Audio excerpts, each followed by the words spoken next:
Hey everyone, welcome back to Grid Chat. I'm your host, Marissa Tandon, and today we have a very special guest joining us. It's the first time we've had a guest this season, and I felt like Imola was a great race to do it with. So please welcome my friend Tiggy Valen, the host of Paddock Project, to the podcast.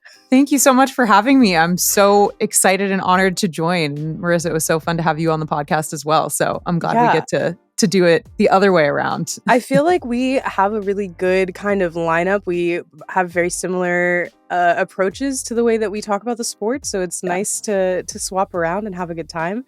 We had a good time in Miami with F1 Academy. It was so fun. It was so fun to have both of us there and going through it together, because I think sometimes these races, it can feel lonely when you're just there and covering it, but to have friends in the creator world at races is just the absolute best. Yeah, it's so fun. It's like, especially in situations where you're like, sometimes they sound so silly, but you're like, can you take a picture of me? Or like, can you take me like a clip of me walking from this point to this point? And it's like, girl, I get it. Like, I'm going to ask you to do the same thing in like 5 minutes. It's perfect. So yeah, I thought it would be fun to have you on. We'll talk about Imola. We'll go through everything. And I think it'll be a good time. For anybody who's not familiar, I hope people are, because they know I was on your show a couple weeks ago. So good stuff. Well, let's talk about Imola, because it was a jam-packed weekend. Yes. It was a good race. So with this race weekend, we had, honestly, coming into it, also a lot of drama. Before we even get to Italy, we've already got a driver swap with Jack Doohan and Franco Colapinto, the return of Franco to the grid. And then we also have, obviously, our team principal at Alpine leaves as well, has resigned. So thoughts. Last week, I did a pretty big stats breakdown on kind of where Jack was before he was dropped and where Franco is. And I know you've done a little bit of stats kind of breakdowns as well in sort of performance. So emotions aside, I would ask, do you feel like Jack got a fair shot? And do you feel like it was time to swap him out? I don't think Jack got a fair shot. And I say that just because he's a rookie. He only got 6 races into this season. I think that's not enough time for a rookie who has been in your driver development program, has been your reserve driver, to only give him 5 races. I think is a little bit of a tough shake. And I think Franco Colapinto is incredibly fast. I think he deserves a seat in F1. So it's not like I think, Franco doesn't deserve to be there, but I just think that it felt a little too soon after Miami. And I personally would have rather that switch happened summer break. I don't think their stats are so vastly different, which I get in trouble with Franco fans every time I say that, but it's my honest opinion. I don't think their stats are so vastly different. And Franco has scored points in Formula One, which is something Jack Doohan has not. And so there is a difference there. But Franco has also crashed several times, including in quali this weekend. And so I think there's a little bit of a difference. And it always comes down to whether the team thinks that the driver is fast enough but can be tamed, or can the driver not have that pace and not be fast enough. And so I think what Franco also brings, obviously, is the commercial side of things, which is something Jack Doohan doesn't have as much. So yeah, I think it was too soon, all things considered. But am I happy to see Franco in F1? Yes. And I think he will hopefully perform well.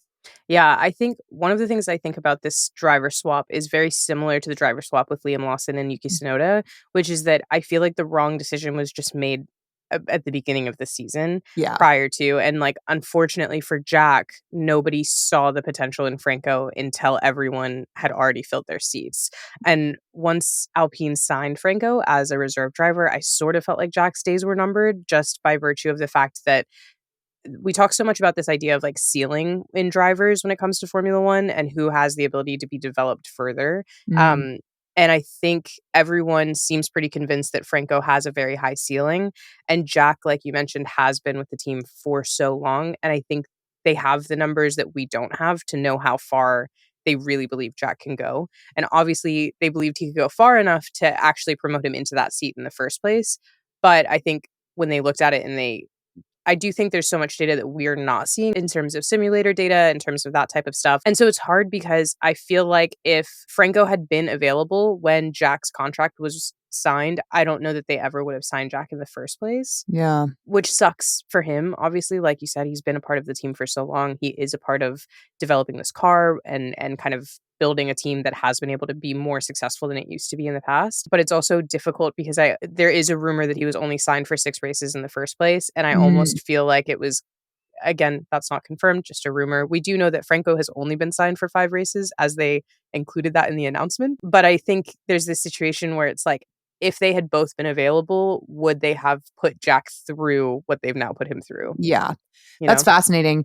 I think that's exactly right, and I think what I get where maybe some of my frustration comes from are these mini contracts and this tendency to just kind of swap drivers, really young drivers, inexperienced drivers out quickly, and we've seen that with Red Bull, for example, and I wonder sometimes what the point of junior driver development programs really is if you're not going to then invest and give them a shot when they're actually in the seat. And I think that's more where my frustration comes Mm, from rather than feeling like Jack deserves it over Franco because I don't think that's actually true. But yeah. yeah, No, I that makes think sense. I wonder, on the driver development program, before we move off of this one, do you feel like that is a more recent change? Because I kind of mm, feel like before we were seeing drivers go more steadily through their sort of driver development program, then to the junior team or a sister team, then to kind of the main team, and having that support all the way through, versus now, and I think it's maybe a trend that was perhaps started by Red Bull and also Oscar Piastri's big move. mhm. It feels like drivers overall have a little bit less loyalty to their driver program in the same way that the teams are starting to have less loyalty. And it does kind of remind me of like other sports that we've seen the change happen, like in the NBA, where people are becoming much more fans of individual players versus Yeah. teams because of how much they move around. I kind of wonder if that's part of why these teams are starting to feel less invested in their drivers that they're developing. Yeah, I think that's part of it. I also think the cost cap plays Mm, into this in an interesting way where, yes, maybe if you are Mercedes or Red Bull or McLaren or one of these top teams, Ferrari, you have the resources to really invest in an incredible driver development program. And now Red Bull's obviously an interesting case study because they do have sure. the resources and yet they don't necessarily behave in that way of like long-term investment. But I think some of the maybe other teams that are farther down the grid don't have as many resources to do that. And so I think they might feel more pressure to have like short term results. Whereas you have a McLaren or you have a Mercedes with long term partners, long term sponsors who they've, I think, made really good business decisions to bring on partners who are there for the long run and are Mm, willing to sort of take the time to develop and build a driver, even if that takes some mistakes, even if that takes some taming and some crashing and all of that. Whereas I think some of the other teams probably feel more pressure to get these short-term results to make sure that they can lock in, good sponsors and get those returns. But I actually think it's kind of backwards in the results because I think you're much more likely to be successful if you're able to develop a driver and have them know the team really well, similarly to how Mercedes has done it with Kimi. He's been with them since he was 12 years old. yeah.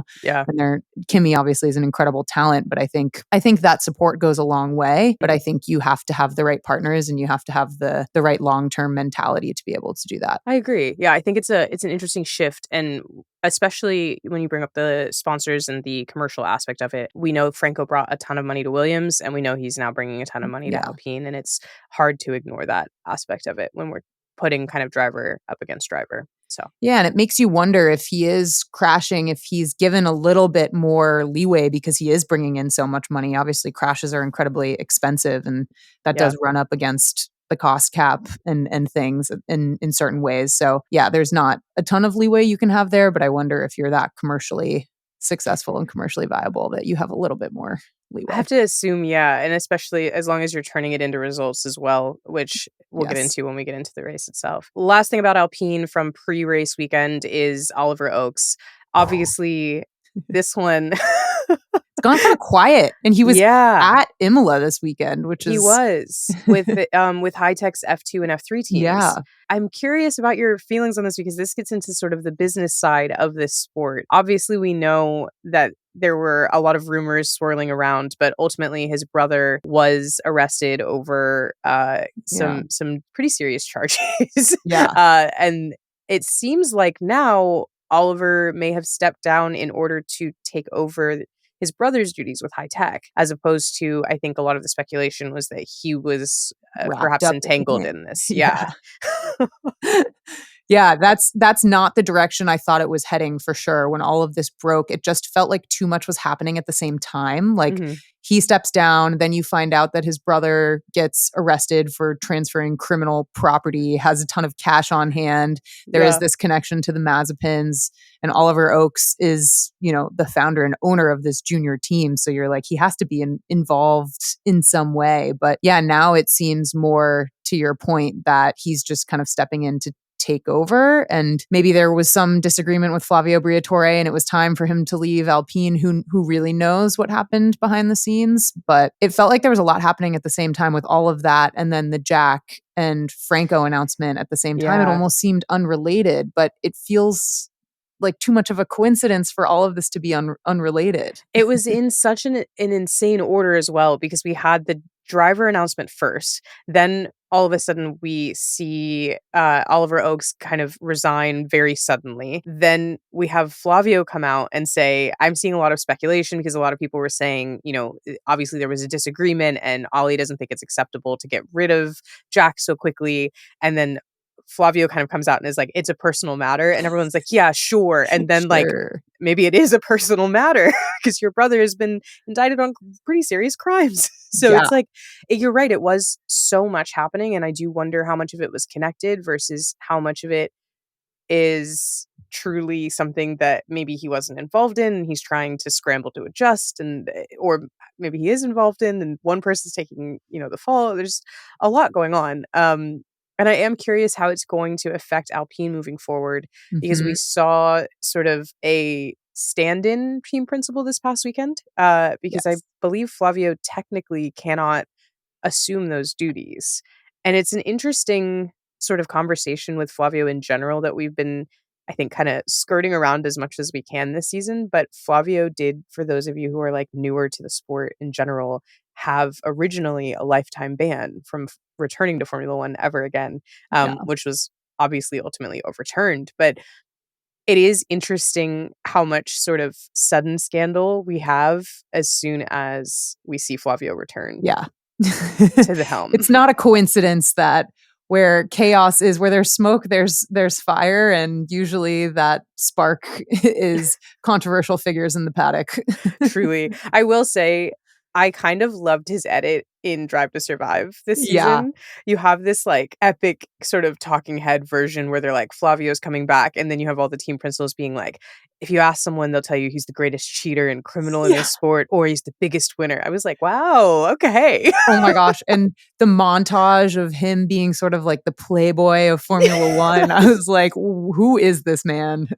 And also, the one thing I did love was like, because we were so on the outside of Carlos's negotiations as well, in that edit, you get this quick version of him sort of like leaving James Vowles in a hotel room with the Yeah. contract, never showing up, and them asking what happened, and he's like, Flavio, of course. Then it just quick pan to Yeah, Flavio, the it's like man himself. so I think I wonder where we're looking with Alpine. One thing I do kind of worry for Franco is, and also Pierre, objectively, you have both of them who are, I think, honestly quite good drivers, and sort of, at least on Pierre, we know kind of deserves to be a little bit more competitive and Yeah. does a lot with this car. And then you have Franco, who I do think has sort of this high level of potential that we haven't necessarily completely seen developed, and maybe this is his chance to do so. But it feels like both of these young talents, or young for Pierre, but just kind of both of these talents are sort of being shifted into a chaotic Yeah. environment. Doesn't seem good for either. I've been talking a lot on my podcast about, is Pierre Gasly okay and is Alpine for sale?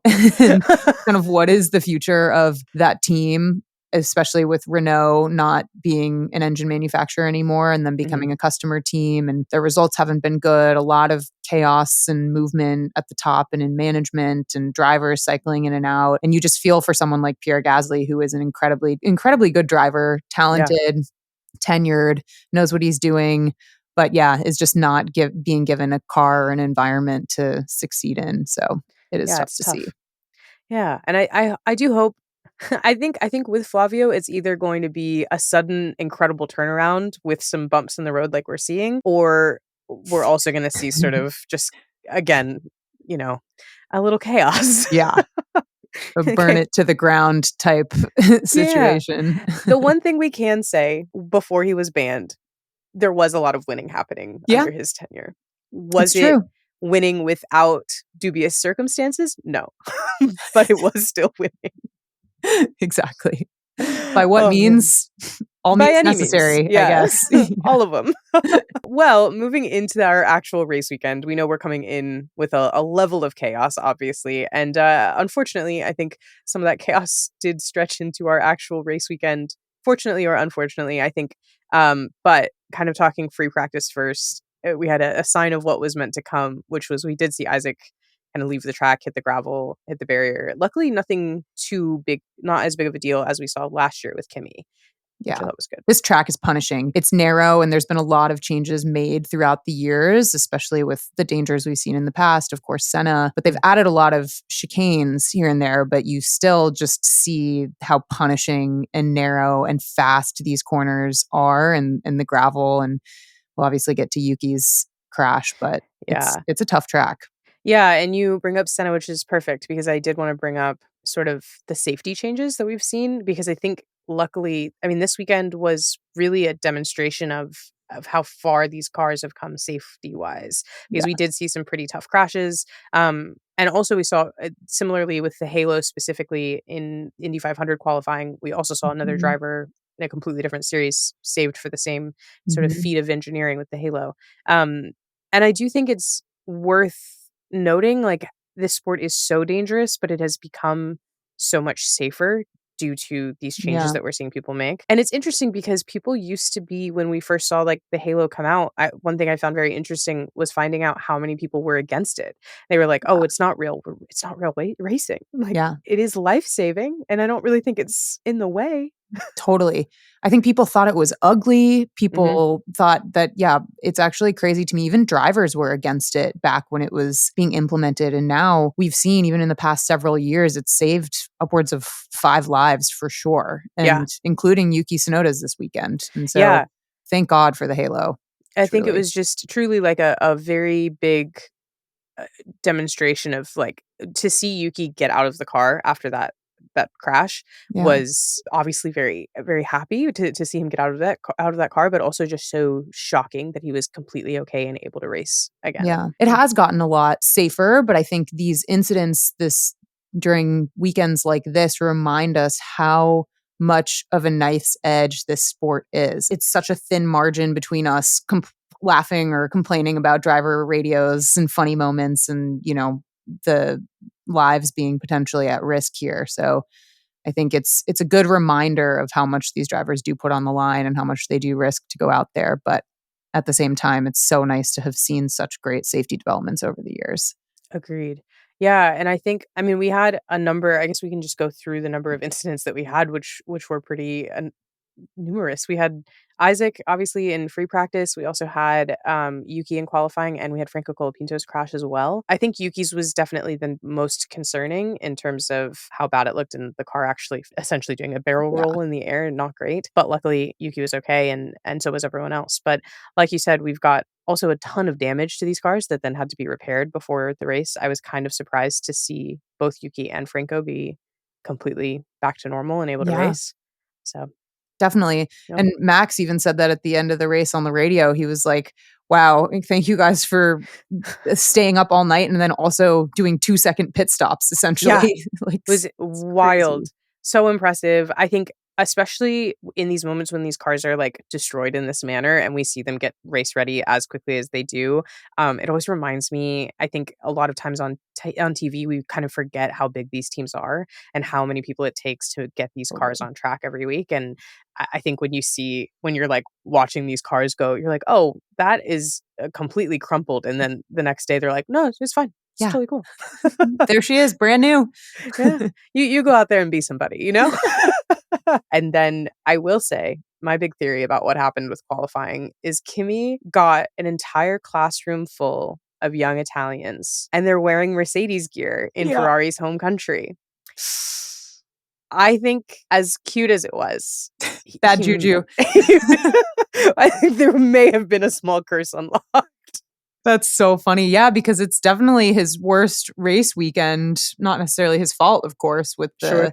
retirement, but definitely his worst race weekend so far to date. And it's such a bummer that it was his debut Italian home race with his classmates there, his mom making lasagna for everyone. Like, and it's like coming into it was such a big deal as well, because you have like I don't know if you saw the video call that they did with Toto and George, and like Toto wasn't there for the race yes. weekend. Ugh. And then George is like, "Where's my words of wisdom?" And Toto's like, "You're 28."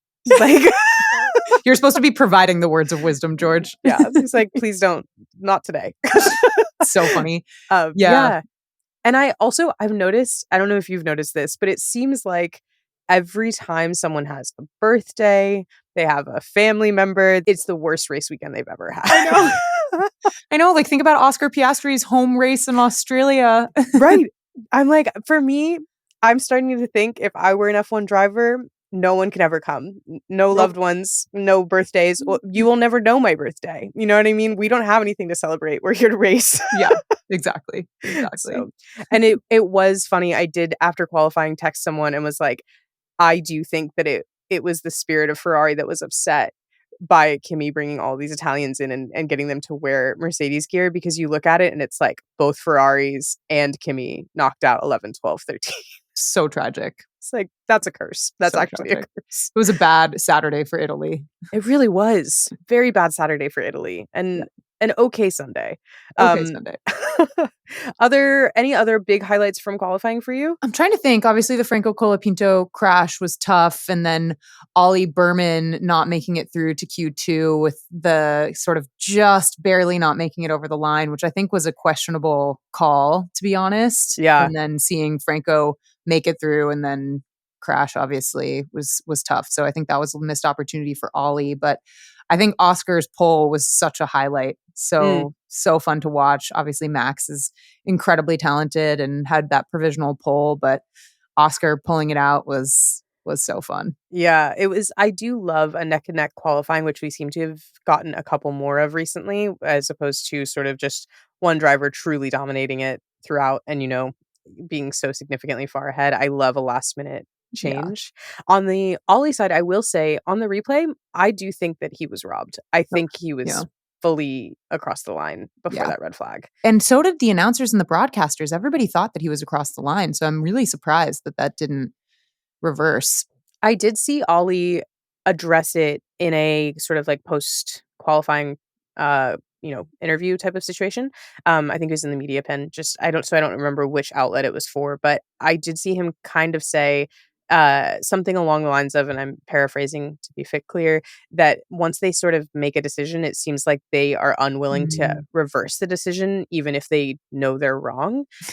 And that seems healthy. Yeah, I really feel like we need to learn how to take accountability. If anyone's watching The Secret Lives of Mormon Wives, like, I want that husband to shout, account for yourself, or whatever it is he shouts at that man. He's like just shouting, take accountability. And it's how I feel with the FIA right now. Take accountability, for God's sakes. Yeah, they've been in the news a lot lately as well. Yeah. I think, and also this is another time that we've seen this happen. We've seen sort of like, we had the situation where Alex was not able to go into the next qualifying because he wasn't able to go into Q2 or Q3. I think it was Q2 because Nico Hulkenberg was, his lap time wasn't deleted when it should have been. We're seeing a lot of like so long late calls. Yeah. 45 minutes for them. And it's like, you're really quick to give penalties and dole things out on other sides, but when it matters and it ruins someone's race, it takes like a little longer, it seems. Yeah. And I'm not a big fan of it. I really do feel like it's one of those things where it does seem like this should be easily resolvable. Yeah. Like, run the replay and move on. And look, I know Formula One is an insanely complicated sport. I don't take any of that away from the people and the stewards who are having to call these races, but still, sometimes you're just sitting there kind of scratching your head being like, what took so long? The broadcasters figured it out in 2 seconds live on air. Right. It's one of those things where I'm like, I mean, we've got Brundle with the smartboard, and he showed you. If you guys need a replay, just He's call him got up. you. He's got you. He's willing to slow it down, I draw know. circles. Like, there is someone who can help you with this. But it's So hard. I funny. think officiating in any sport is always going to be a tough situation. No one's ever going to be happy with. There's always going to be someone Totally. unhappy with the call that you made. So Can never win. I think it's one of the yeah, toughest jobs. agreed. And especially with Formula One, where they're Yeah, not paid. So exactly. That as well. yeah. Maybe one other thing from quali to talk about. I know we Mm. talked about Ferrari getting knocked out in Q2, but we didn't talk about how Carlos was the one to set the fastest time in Q2 and having it be his fourth race in a row out qualifying his Ferrari replacement Lewis Hamilton was a pretty big highlight for him particularly. And yeah, I Yeah. wonder how he's feeling watching what's going down at Ferrari and being in a car that seems to be delivering points Mhm. consistently. So Yeah, I am really curious for him, and it'll be interesting because his first home race in a Williams will be 2 races from now, and I will be yeah, there, which I'm excited to see. But I think with him, something I wonder for both him and Lewis, and if you guys listened to the sort of stats breakdown we did last week, where we're sort of putting everybody head to head, for Carlos, he's made this move that everyone thought was a bad move, and he is kind of outpacing his old team, outpacing his replacement. For Lewis, he made this move that everyone thought was an incredible move, and his old team is absolutely doing much better. Like, we're yeah, seeing the car perform better, we're seeing sort of just everything line up for Mercedes, and everything fall apart over at Ferrari, and it's a very odd kind of shift where it feels like when we looked at Lewis's decision to leave, the mhm, car was not working very well, everything sort of seemed to not be moving forward in the way that he wanted it to move forward. Teammate dynamics weren't working, whatever. Carlos seems like he's in this perfect situation at Ferrari, and it's so devastating for him to have to leave. And instead, we see sort of like a complete switch for everybody. yeah, that's a really good point, and it pains me as a Lewis fan to see this happening, and it pained me to watch him talk about before this race weekend or, like, during media day, I think it was, how he has to himself remind himself that he is a seven-time world champion in a situation like this, and it's Yeah. really hard to see, and I'm a huge fan of Mercedes still, I'm a big fan of George, and so seeing him up there is really exciting, but I can't help but think all the time, like, what if Lewis were in the Mercedes too? Like, he'd probably be back-to-back podiums, maybe winning races, who knows? But I do feel like there's wins. Like there that car, and that's the trouble that I have with the Mercedes growth right now, because I am very excited to see what Kimi Antonelli does. I think listening to Toto talk about the way that he works with drivers really sort of solidifies the way that he knows how to build a team and build a future. But it yeah, is so painful to think about the fact that if Lewis were still there one more season, they've fixed the car. yeah, And I can't imagine that we wouldn't have seen him pull out a win by now. yeah, and my I don't know if this is a hot take, but I really do have my money on Mercedes as one of the favorites coming into the 2026 regulations. I think they Yeah. have shown that they're very good at regulation changes, very good at development, and very reliable engine manufacturers. And so I think that they are poised to look good in 2026. And obviously, all of that is an unknown, but it's going to be tough if Ferrari takes a step back and Mercedes takes another step forward for Lewis. Yeah, and I think even just based on the way that Toto is pushing sticking with the car regulations, he did not want to switch to that Yeah. V12 engine, and I think they know something that Yeah. we don't, so Exactly. it's tough, and it's also I think it's gonna be tough because I think you're gonna see Mercedes, and I think you're gonna see Aston Martin. I think Yeah. those 2 are really gonna pull away in '26, and I don't I know. hope so for Aston Martin. This has I been a know. rough season for them. Truly. Really, really Truly, tough. and that's I guess other and one other note from qualifying was both Aston Martins making it all the way to On Q3. mediums. Yeah, which no one saw coming. No one. I know. That was crazy for them both to knock out the Ferraris was wild. Yeah. Well, perfect. We can actually talk into the race itself now, because I think those qualifying moments and sort of the parts that we're saying, we're sad about or we're frustrated about do kind of shift when we get into the race Yeah, itself, to put it exactly. mildly. The tables have turned. We have to talk about the opening move with Max, Oh my god. because honestly, I was like, that was so clean. That was so It's clean, so perfect. smooth, perfect racing move. You can't say that he was doing anything illegal. He just got the better of him. Yeah. 100%. And it felt like a move that only Max Verstappen could or would do. Mhm. So late on the brakes, so daring on the outside. I couldn't believe it. It actually looked like he got a horrible start off the line. Even George Yeah. Russell was up alongside him and from P3. And then to see that, and then to see Max actually, no, I'm not just gonna not lose my P2. I'm actually going to take P1 in Mhm. such a late move. And Oscar Piastri admitted he was just like, I braked too early. That was my fault, which is true. But I don't think that takes away from the absolute masterclass of a move that was for Max. And Yeah. that made the race. He never looked back.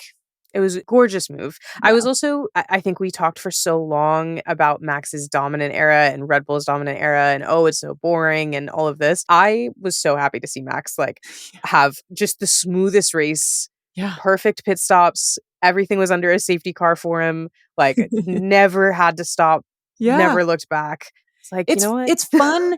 Like, he did get lucky on some of the safety car stuff, but he didn't Mm, need it. And it's fun to yeah, see him really have to work to some degree. And yes, he kind of sailed off into the sunset, but it's fun to see Max fight for it during a season, which we haven't seen in prior seasons when he's won his championships. Some of them, yes, but yeah, I think it's fun to be back in a position watching Max, who is, I think, probably the most talented driver on the grid currently, not be in a car that is top of the grid and have to do things with that car and have to do those late daring moves.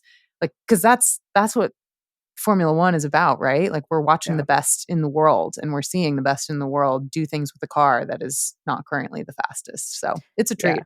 It's a treat. Yeah, I think with Max, I would say on your point about most talented driver on the grid currently, ironically, I think both Max and Lewis are doing had similar races in that sense of the car is not the Yeah. best, and they both really pulled some impressive performance out of it. Um, and it's nice to see that as much as like I was really struck this weekend watching, especially post-race press conferences and kind of seeing how everyone was responding to everything. The 2 most talented drivers on the grid also are really struggling with their cars and with their teams and with adjustments that are being made. Max is obviously, going through teammates left and right. We're Yeah. having turmoil and rumors about what's going on behind the scenes. The car is just not there. And then Lewis obviously is making his adjustments, having full-on battles with the engineers over the radio in certain race situations.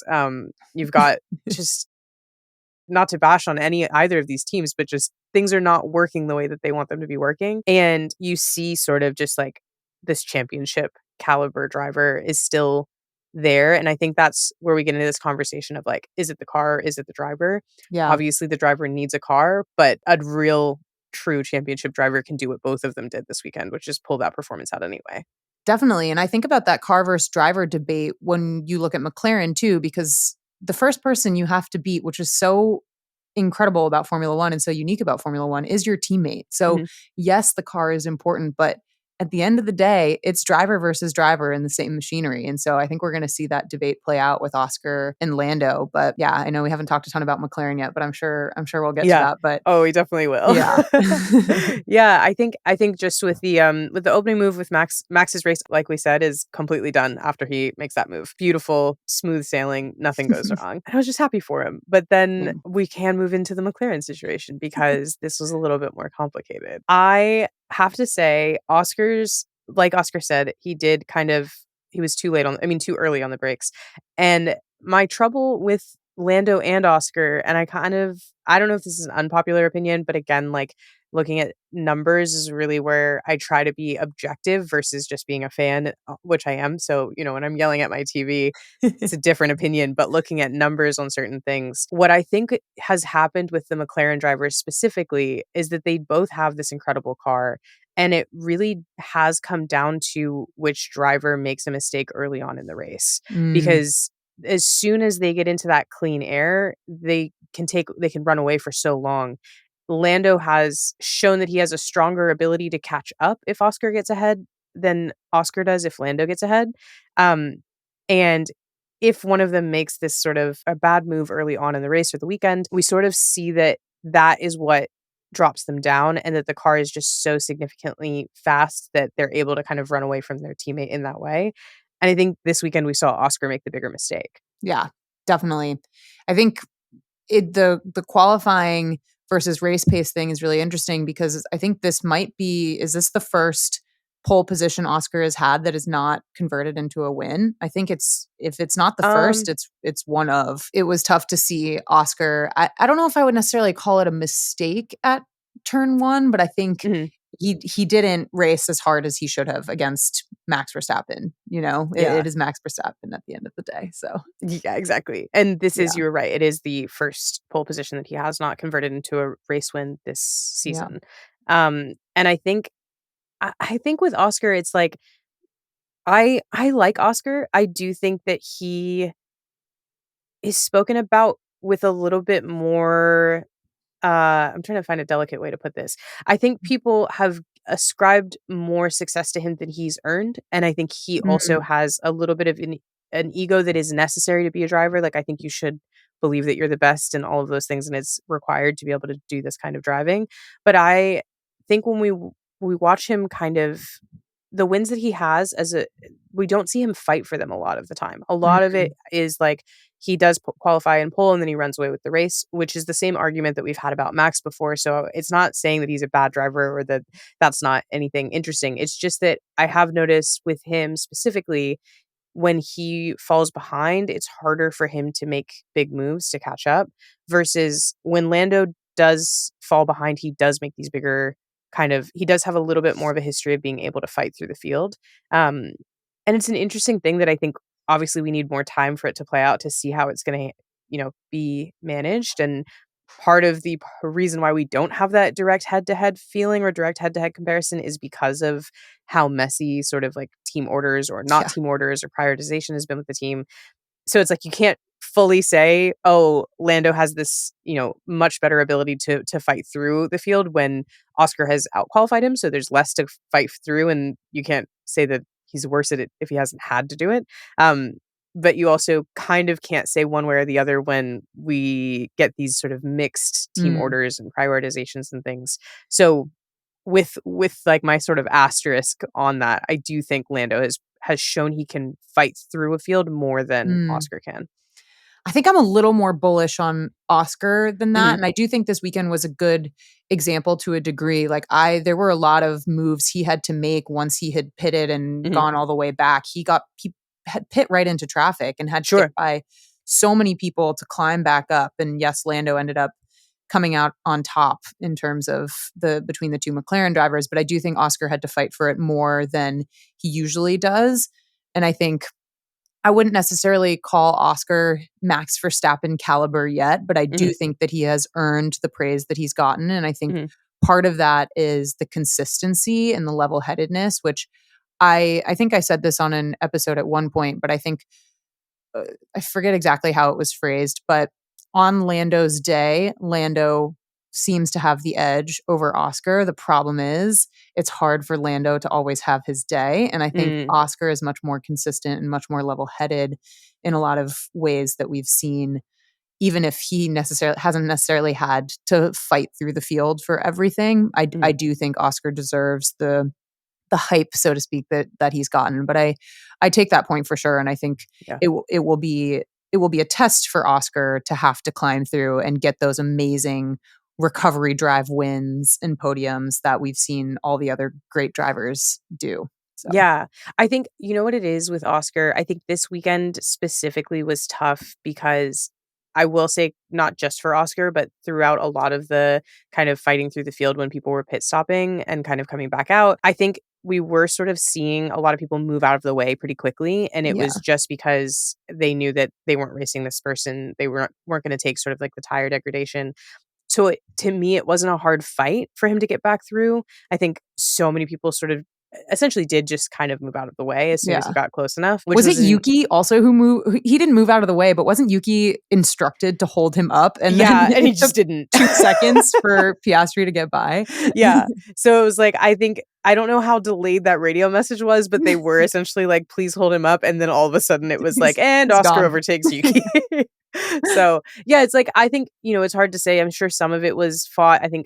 Even for just kind of a large amount of the grid, we saw a lot of people moving out of everybody's way as they were sort of cycling through. So it's hard. I think he has had previous races where he's fought a little bit more than this felt like for me. And I think also this is sort of pointing towards some of my fan biases. Part of what I think is hard for me with Oscar is that I love drivers that are excited, and Mm. Oscar is so level-headed regardless of if it's good or bad. And so it's so hard for me to want to be emotional about his win when I feel like when he wins, He's not even emotional. yeah, I'm like, okay, I guess we finished our drive around the block. Like, should we go get lunch? Like, I think that is the trouble I have with like, connecting with Oscar as a fan. Yeah. I like Oscar. I think he's talented. I think he has this high level of potential to continue going. And I think the head to head with Lando has been really exciting, et cetera, et cetera. Like it's on facts on paper. I'm like, yeah, I get it. And I want him to, show us what he can do. And it's just like the emotional side of the sport. Yeah. I think he just doesn't give me what I want him to have. But I'm like, I shouldn't, we talked about this when I was on your show. Like, he's like, yeah, I won't be celebrating and no keg stands for Yeah. me and whatever. And it's like, that's totally fine. I think it's a personality thing where I'm just like, yeah, I really just wish I could hear some excitement. Like, yeah, I get that. But I think he's so unique in that way. And that to me makes it so interesting. And that to me makes, I think he doesn't get enough credit for his dry humor and his wit. I don't think he's the loudest. I don't think he's the most emotional, but I think he is actually really funny and kind of savage. And he has those elements of Max Verstappen in a way of like, he's here to do the job and he's not here to be the PR favorite. But then there are these moments like the gritty in Miami where like, if anyone else had done that other than Oscar, it wouldn't have hit as hard because Oscar doing that just is so out of left field that when you do see those moments, they hit harder. Like I'll never forget the Oscar Piastri meme in Austria with the water bottle when the guy like fell. And, they just hit a little harder when it's Oscar because you don't necessarily expect them. So yeah, I don't think you get that consistent emotion or maybe you don't ever get emotion from him. Yeah. But I think when you get some of these moments, to me, that's what makes it fun and unique because they're so rare. That's fair. I will say, I do wonder, to your point of here to do the job, if and when he does actually win Drivers' Championship, will that be the first time we see some like true, fun, genuine emotion from him? I would love him to absolutely let loose. Yeah.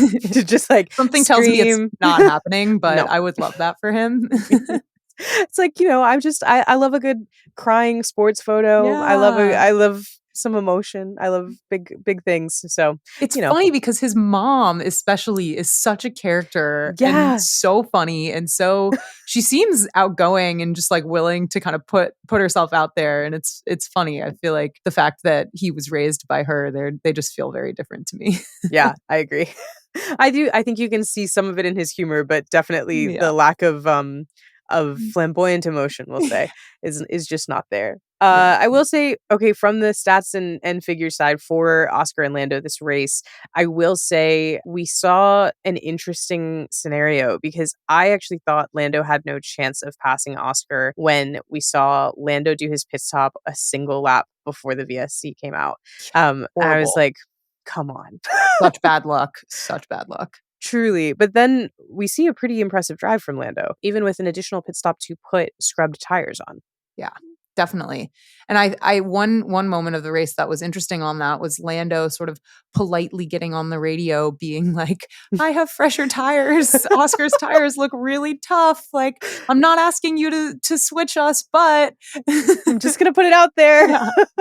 And then he did not get team orders. So no. I think this is something I'm curious for you on team management side. Mm-hmm. I feel, and I said this in our Discord server because I think depending on which McLaren driver you're potentially a little bit more leaning towards, you feel like the team is never on your side for that driver. But I actually feel like that means they're never on either driver's side. And that's kind of the problem because it seems like this one for me, I was like, yeah, you guys should swap these cars and see if you can catch Max. And if you can't, then you can always unswap them. Yeah. Ultimately, I think the choice ends up being better because there is no conversation of Lando was given the P2 or anything like that. I think it's tough, though, because this team seems to never want to upset anyone. And by doing that, they seem to upset everyone and also leave some points on the table. Yes, I think that's definitely true. But I also think it's McLaren's MO going back generations that they have never really picked a number one Mm. driver, even back in the days with some of the greatest teammate rivalries of all time. Like it's actually kind of crazy to me that they haven't, but they've really stuck to their guns and to that legacy.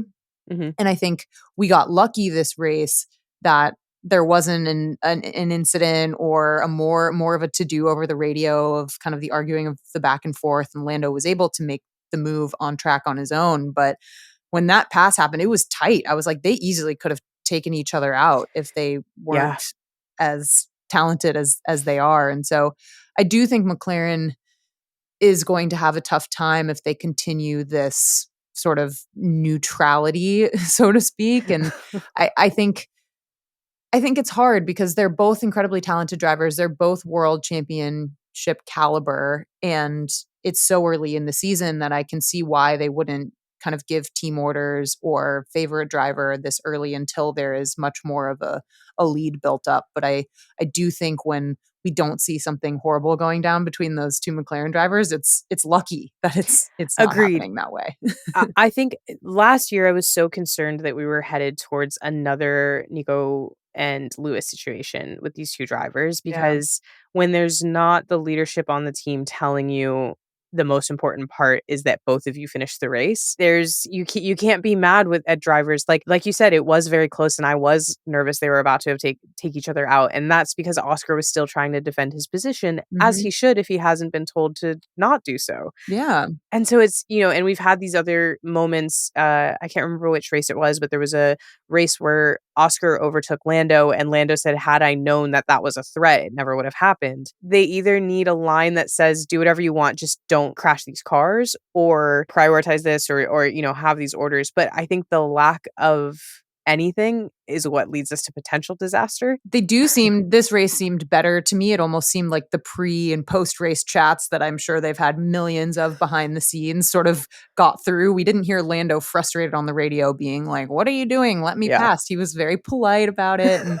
so I do think I'm sure they're having a million conversations behind the scenes about how to handle certain situations and whatnot. But Agreed. yeah, Yeah, I think overall it's like it was actually nice to watch the two of them race properly, like to truly yeah. kind of be allowed to do whatever they wanted to do. I think Lando's radio message did make me laugh because it was essentially like, "I'm not telling you guys what to do, but just in case you can't see it, I can see it. And his tires look pretty bad. Yeah. I just want to report the news." Just letting you all know. Just letting you know. And so I think with that, it's like, okay, we did still see kind of Lando make the move, Oscar tried to defend it, and in a scenario like this, and I think this is where I get hung up on what I want McLaren to do, and maybe that's why they're not deciding what they're doing. I'm like, I still do want to see which one of them is a better driver. And so Yeah. in these moments, you get to see one of them actually overtake the other and go through that whole situation. And, it's difficult to say one way shouldn't be done and the other way should. So Yeah. it's like, okay, we finally get to see them kind of race. We see that Lando comes out on top on this situation. We also saw them running different strategies as well, I think. And we saw Oscar come back in for another pit stop. He still ends up ahead of Lando. There's a lot going on in terms of things that could have been tweaks, but I thought it was a fair race between the two of them, Yeah. which was fun to see. It was interesting that they didn't split the strategy at the start. I thought they would start Lando on hard tires, but Mhm. I don't know. Maybe he was high enough up there that didn't make sense. But yeah, they did. I was surprised they didn't split that strategy. I also was surprised, but then I thought that with the amount of overtaking that Lando needed to do to get up Yeah, into that position and knowing how fast this track is, I was like, I guess I can see if you're trying to run your race. I will yeah, say the one thing that I continue every time we get into these races, I continue to wonder is if Lando and Oscar would not be better off on separate teams. yeah. I think that's right. I think to some degree they take points off each other in some Mhm. ways, and I think that's not something for better or for worse that Max Verstappen has to think about. I mean, he's basically single handedly carrying the points total of that team, and Yeah.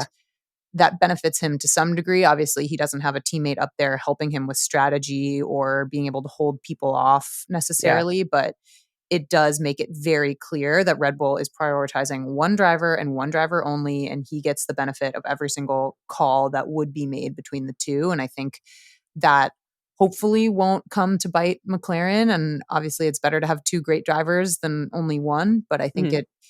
it makes it harder for them to feel super confident in a drivers' championship. Yeah, I agree, and I think the other trouble really that continues to happen with them is I think, like you said, obviously for Max, he's completely kind of prioritized and it's clear. And obviously, it does have its own issues to be the only kind of focused driver. But it sort of reminds me, like in the Oscars, like for the Academy Awards, when not Oscar Piastris, when we see like two leads of a movie submitted in the same Yeah. category, and it's like you're gonna split the votes no matter what. Even Yeah. if this was the movie that deserved to win. And ultimately, them being kind of like you said, taking points off of each other is what's allowing Max to stay in this battle. And I worry that neither of them will end up winning their drivers' championship while they're teammates. Ugh, that's so horrible to think because I think they really both deserve it. Agreed, agreed. And I do wonder, I mean, they've both re-upped, but I do wonder if we eventually see one of them have to leave if Yeah. neither of them wins this year, if we see Max kind of sneak back through. It is just this weirdly unique aspect of Formula 1 where you would want the best of the best. Like on any other team sport, which this Yeah. technically is a team sport, you would want to have 5 all-stars on the court, right? But this is the only sport where that's, like, actually not necessarily the best. Yeah. It's And tough. it's like trying to catch lightning in a bottle because there's no guarantee that McLaren's gonna have an amazing car in 2026 when the regulations break wide open. So Right. right now, this is their best shot that they have had in decades to have a constructors and a drivers championship. And so, yeah, I think it's really hard and you want to keep both drivers happy, but I certainly hope that I hope McLaren sweeps both championships this year. Yeah. Feels like it could be their best chance to do so. Yeah, I think if they don't this year, I don't know that Yeah, I they don't know if they will. have another window to do it, Yeah. which is tough to say, but Yeah. well, moving on from McLaren, obviously a great race for them, happy to see it. Moving on from McLaren, I do wanna talk about Mercedes a little bit because as high up as their qualifying was, we do see George fall off again and kind of fall a little bit down the grid, and then we also see Kimi have just, like, a devastating. Loss of throttle control. So, Yeah. again, not his fault. I felt bad for him because it was, like, one after the other, you know? Yeah. Home race, all of his friends and family are there, and, then you just have I mean, he was having a decent enough race, not a perfect race, but he was moving up, um, and then we just see the car just completely stop. I was like, "Oh, Yeah. come on, babe." Such a bummer for him. I guess at least it wasn't as heartbreaking. It's not like he was running in podium position and Yeah, then had to true. retire. So And they're also not any fault of his own, to be yeah, fair. So, exactly. yeah. One thing I have wondered about Mercedes as well is, like, we've been talking about their car is moving up and it is kind of it's performing in a better way. And then again, you see sort of the George versus Lewis of it right now because you see Lewis have a pretty impressive race going all the way up to fourth in the end. And you see George sort of lose positions again, which was kind of the story of last year, where we would see George outqualify Lewis, Lewis and George right next to each other by the end of the race, whether that was George falling back and Lewis making up positions or one or the other. Again, this was another race where I was like, if Lewis were in that Mercedes, what would today's race have looked like? Yeah, I know. It's really tough. I This was one of the first weekends Mercedes didn't have kind of a standout weekend, and Yeah. that was tough. It was good to see George up there in quali, of course, but yeah, I think this is hopefully just a blip in the radar for Mercedes, and they'll just continue on the trajectory that they're on. But yeah, I guess we'll Yeah. see.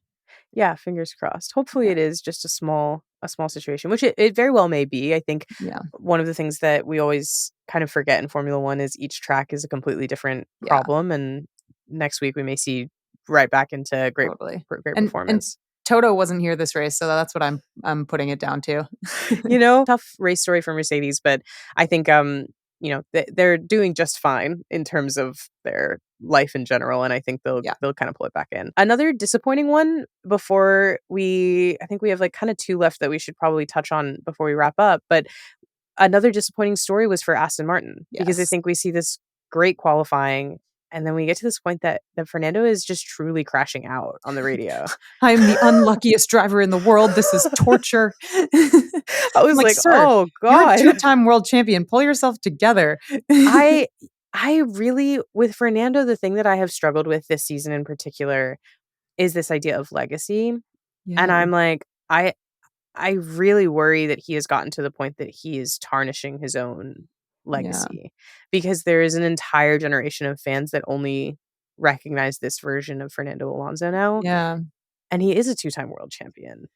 I know. The performance from Aston Martin this season has left a lot to be desired. And yeah, Fernando Alonso, I mean, spinning on his own without anyone Yeah. around, like it's been a questionable season for him. Lance Stroll has outperformed him more than one time. I think it's tough to see, and especially given all the hype around Aston Martin with Adrian Newey coming in, Honda, the huge investments, the new factory. Obviously, their eggs are in the 2026 basket, but you Mhm. still hate to see a season that is this tough for them in a race weekend that, yeah, showed some promise on Saturday and then just sort of crashed and burned. Yeah, and I think it's worth pointing out that Lance has scored every single one of Aston's points this year. Yeah, the fact Um, that Fernando Alonso has no points this season is wild. yeah, and I do wonder, I think this race specifically made me wonder this. I felt so confident that Fernando would do one more year to get into that Adrian Newey car, and the way he's talked about it, it seems like he, at the beginning of the season, was sort of looking at that as, like, the only light at the end of the Yeah. tunnel. Like, next year, we're gonna have a Newey car, everything's gonna be fine. Watching him today, I was like, does he have the emotional Yeah. capability of making it to that year? I think he will make it, but yeah, I do think he's had a long time in Formula 1. He's already retired Yeah. once. He's come back into the sport. Like I don't know how many more years he has left in him, but I do think he'll stick with Aston Martin to at least see 1 year of Adrian Newey's masterclass. I do wonder if it's, like, the type of thing where you're like, I can't not do it." Like, Yeah. "Yes, this was embarrassing. Yes, this was terrible. Let's do it one more time, and then if you guys can't fix it, then I do have to go. I gotta go Yeah. home. I'm And too old, Adrian I'm too Newey sad." also said he really wanted to work with a driver like Fernando Alonso. So Yeah. I think there's desire on both sides. Yeah. I wonder once we move into the position where they are able to start kind of developing the car, do we see Fernando kind of care less about this season and just sort of move into Yeah. like focusing in there? So tough one. Yeah. And again, the best position they've been in to score points and we just didn't get there. So Yeah. last kind of or I guess kind of double is both Ferrari and Williams because I think we saw both of their drives for at least one of their drivers turn into this shockingly good race all of a Yeah. sudden. We see Alex rush up into the top there, and then we see Lewis also kind of benefit from a hard move from Charles Leclerc, I would Yeah. say. And I'm curious for you, the move where we see Charles kind of I mean, ultimately, the team decided to have them swap positions back and not risk the 5-second penalty because he would have fallen so much further down the grid. But I don't know that it was a move that should have been penalized. I Yeah. to me, it was sort of hard racing, but we obviously see Alex dramatically go into the gravel to avoid crash. Yeah, I do think it was Alex's line, so I think, yeah, if you're being conservative about it, better to risk the penalty that Mhm. may or may not come. Uh, Better not to risk that and just Sure. make the swap and hopefully kind of, yeah, pass Alex on track again. So, yeah, but it was interesting to me, like, that's not something that Red Bull would have done. Red Bull Yeah. would never have swapped them back immediately, and so that was an interesting call or insight into the Ferrari mentality and how that differs from a team like Red Bull, and if that were a Max situation. Mhm. But I do think Albon had the line, and I do think that it was right for Albon to have that position. But yeah, Yeah. it was a tough call. Do you think he would have gotten the penalty ultimately? I don't know. I think it's Yeah. really hard. I mean, maybe on balance, yeah, I think he probably would Mhm. have, but Yeah. I think it's hard to know. I haven't like reviewed every angle of that Sure. footage, but I do think that he probably would have gotten a penalty had he not swapped back. And Ferrari must have believed that, or they wouldn't have done it. Yeah. Yeah, I agree. I think I do think I agree that Ferrari believed that he would have gotten a penalty, but I think your point about Red Bull is so legitimate, which is that I think Red Bull would have risked it and Yeah. argued it. And I Lobbied hard think, enough. yeah. And it's like, I do wonder, sometimes we talk about like championships being just the car, being just Max, being this, but I sometimes do wonder if it's a complete package of the fact that, yeah, they are willing to take those risks. They are willing to go into the steward's office and yell and be like, no, absolutely not. What do you mean he was in the wrong? That like Max could actually be Never. throwing knives at the car in front of him and they would still argue that it wasn't his fault, you know? And it's like, I don't see that from other teams always. And obviously with Ferrari, we just see them kind of take the conservative move of just go ahead and swap back. Yeah. And they didn't swap back in enough time that Leclerc could have passed. I think the part that frustrated me about the call was, I think if they were so certain, they should have had him swap back immediately. But we Yeah. see them go for just long enough that, there was no chance of him being able to cleanly retake. So Yeah. a tough one, but happy for Alex. I think it's exciting to see him performing as well as he's performing. There was this like delusional moment where I was like, podium, podium. Same. That was on our bingo card this week for Mhm. the Imola Grand Prix. And yeah, Alex Podium was on there. And I was like, maybe this is looking good. Might be coming. I miss him. I would like to see, I think I would love to see Alex have that validation in that car. Same.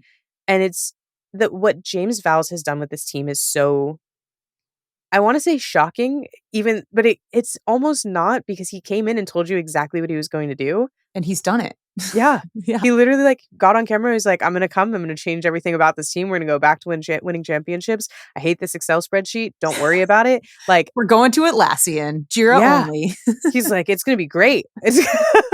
I think it's like one of those things where it's like Williams has been on the bottom for so long that I was listening to it and I was like, he sounds like such a nice guy, Yeah. And I hope things work out for him, but he sounds also delusional. And now you're sitting there and you're watching and you're like, You're a "Oh, genius. yeah, You're a you're a genius. literal genius." You said you were going to get Carlos Sainz. You got Carlos Sainz.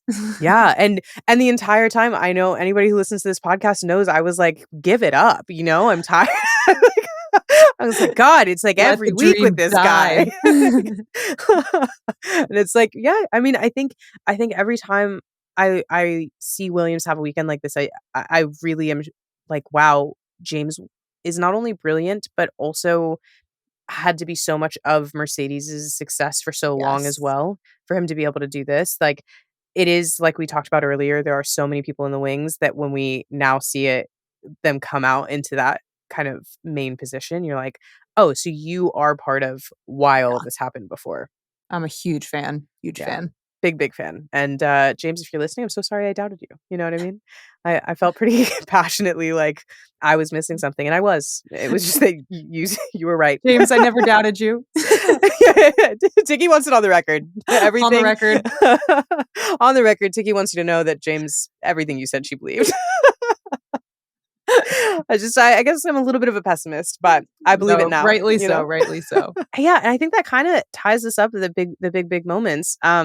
We obviously did see Franco kind of recover from his disaster of a qualifying and have a decent enough race. I don't know that it was like the type of situation where you're like, oh, great. Like, I totally get why I think Franco is coming against the fact that previously he was coming in for Logan Sargent. Yeah.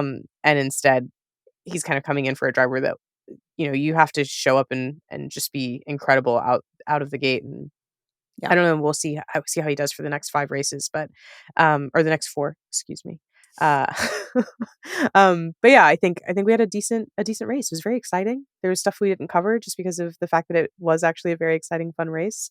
Lots of passes, and I enjoyed it. Overall, positive for you. Good race. Good race. Good race. Good race. The 6 a.m. timing for us in California was unfortunate, but outside of that, it was great. Unfortunate is such a perfect way to put it, It's like, It's not tragic. happy, but I am here. It's tragic. Well, next section that we always do is questions from the audience, as well as some hot takes from the audience, and we'll get into ours as well. Okay, first one is, could Lando have caught Max if they had swapped positions? Which we did kind of talk about a little bit, but I'm curious how you feel about that. No is my feeling. Yes. I don't my think he could feeling have. is maybe. There was a possibility for it, but I think it was a slim one. And I ultimately came into the feeling that I'm happy that they did not use team orders to swap, because I think you would have had more confusion over which driver is kind of performing, which driver truly, like, quote unquote, won this race, and more tension for a very slim possibility of having caught him. Yeah. I think that makes sense. I Yeah. just don't think there was enough time for him to theoretically make up too much of that gap. And between when he asked for team orders and when he actually made the pass wasn't that long. So it wasn't like there Mhm. was a huge delay in my mind. Yeah, I think the one thing I do always worry about with those types of scenarios are how much time they lose just objectively battling each other. I worried for a moment that Oscar would have lost too much time to potentially have to then defend his podium. I think everything ended up cleanly enough that it was all right. Yeah. Next one, why was there literally no one defending from overtakes? Which we did talk a little bit about, but Yeah. I did feel like it was a combo. There was some people that perhaps were trying to defend, like we talked about with Yuki, and also some people that definitely were just moving out of the way. Yeah. To me, it felt like a strategy decision of, like, this person is already so net far ahead that I don't want to waste tires kind of defending. Did you feel any differently on it? No, I think that's probably right. I think people learn to pick their battles, and some of the overtakes that we saw, I think, were people knowing that them fighting that wasn't going to benefit their race Yeah. incredibly well, and they wanted to preserve their tires to the extent they could. I also think this is a punishing and a narrow track, and so if you're really intense on the defense, it's easy for there to be an incident, and so I think that's probably in the back of people's mind as well. Yeah, fair. I think we were quite lucky not to see any crashes this race, Yeah. as opposed to just kind of some technical failures as well. What are our thoughts about Isaac Hajar? He was impressive this race, I thought. I thought so I too. think if we're talking generally and not just this weekend, he's one of the most impressive rookies I think that we have so far. I've been very pleasantly surprised by his performance this season. And there's obviously Kimi that we talk about a lot. And I think he by far is the most successful rookie so far this season. But I think the next tier of that is, Yeah. I think I would put Isaac Hajar as number two. Yeah, I went pretty deep into the rookies last week, and my ranking is similar. It's Kimi, Isaac, and then Ollie after that. Yeah. And I think Isaac is just, this weekend he was impressive. Also, one thing that I think he has grown even just in the 7 races that we've watched so far is this level of, when he makes a mistake, he doesn't allow it to completely ruin his weekend anymore. Mhm. He made a mistake in practice, got back up, was fine. I Yeah. think I'm very impressed with him, and I thought he had a good race. Okay, we're into hot takes, so these might upset you. Uh, hot take number 1, if Oscar did the same strategy as Lando, Oscar would have won. Hmm. Hmm. What strategy? Like I think we're pitting 1 talking lap pit. before the virtual safety car? Right. I was gonna say, I think we're talking pit strategy usually is what people mean by that, but I think I have to disagree from the sense of Yeah, what you just said. The only thing I could have seen changing would be Oscar not having been on pole and losing, if Oscar had started further back, sure. yeah. But I don't think McLaren did him wrong at all. Yeah, I'm not totally convinced by that one. Yep. Albon should have been 3rd. Agreed. Should We have. would have, yeah, emotionally. Yes. Emotionally, I would have loved to have seen it. And also just, like, almost cosmically at this point, I'm like, just let him have it. You know what I mean? Can't everyone just calm down for a minute? Yeah.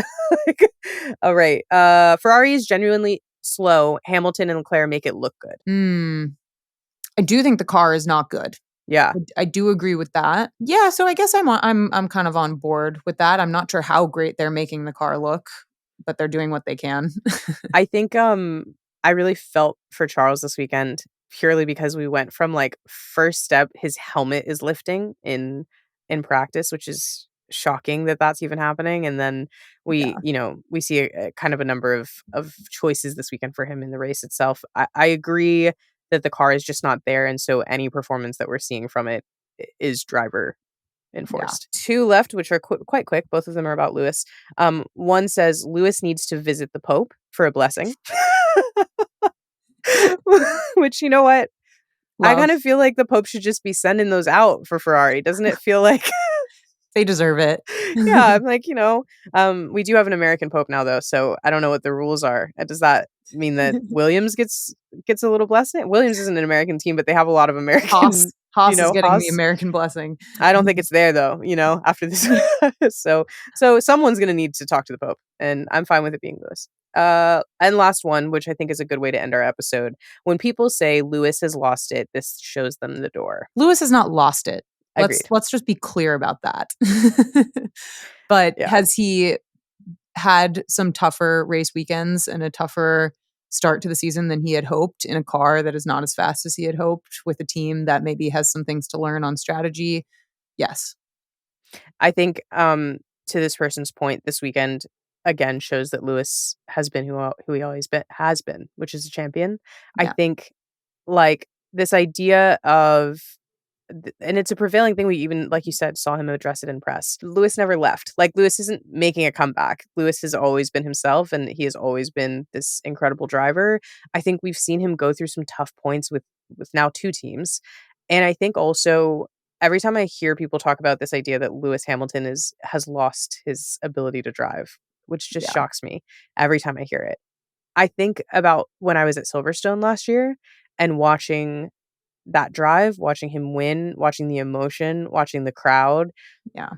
Lewis is always going to be Lewis. And I think this idea that because he's had a bad stretch, he's just not the same driver he used to be. I'm like, on his worst day, he's still better than most of the people that have been a part of the sport. So agreed. It's a tough one. Mic drop. Agreed. Boom. That'll be the title of the episode. Lewis Hamilton never left. I usually end on any predictions you have for next week for Monaco, which will be a very different race. Well, my hot take in my own Emilia-Romagna Grand Prix recap was that Charles was going to do a back-to-back Monaco win, which is incredibly hot, but hey. He himself does not agree with you. I know, but someone, if he's not going to believe in himself, someone needs to. I like that. I would love to see it for him, Yeah. Especially just because of how emotional it was last year. I know. If we're going for race wins for Monaco, I kind of think we might see a Lando win. I love that. I would love that. That's going to be my hot take. Can you imagine a Lando Norris Monaco Grand Prix win? Be amazing. I'd like to see it. I mean, it all comes down most of the time to quali. Yeah. And I think if Lando can take he was very happy at the end of this race, I will say. And if he can take that energy in, then we can really see that, I think, kind of land together. And as we know from DC, he does it all while smelling nice. So classic. Well, thank you so much, Tiggy, for joining me. Thank you for having me. This was such a lovely race recap and conversation. I really appreciate it. Yeah, it was really fun. You're welcome anytime. If you'd like to be able to send in your questions, hot takes, and predictions for future races, make sure you are following me on Instagram, TikTok, and YouTube. You can always send in your questions and thoughts in the comment section of the podcast episode on YouTube. And on Instagram stories, I also open it up for your questions before I record the episode. Additionally, you can join the Grid Chat Discord server where we watch the races together. We have a whole channel just for questions, and I always check in with you guys before I record the episode. That is a really fun time, especially if you watch Formula One by yourself. It's nice to have a group to watch it with, even if it's just over text chat. And this week, I'm going to point out, make sure that you are subscribed on YouTube. I will have a full Miami recap coming out there that will be all video and really cool, and also some content specifically on F1 Academy because I was with F1 Academy when I was in Miami. I had a chance to talk to some of the drivers, to cover a lot of what was going on and get some behind the scenes footage for you guys. And I want you to be able to see that whole recap. So it'll be a really cool thing. So make sure you are subscribed on TikTok, Instagram, and YouTube. And of course, be sure to join the Discord server. Link for all of those things are in the episode description down below, and I will see you very soon.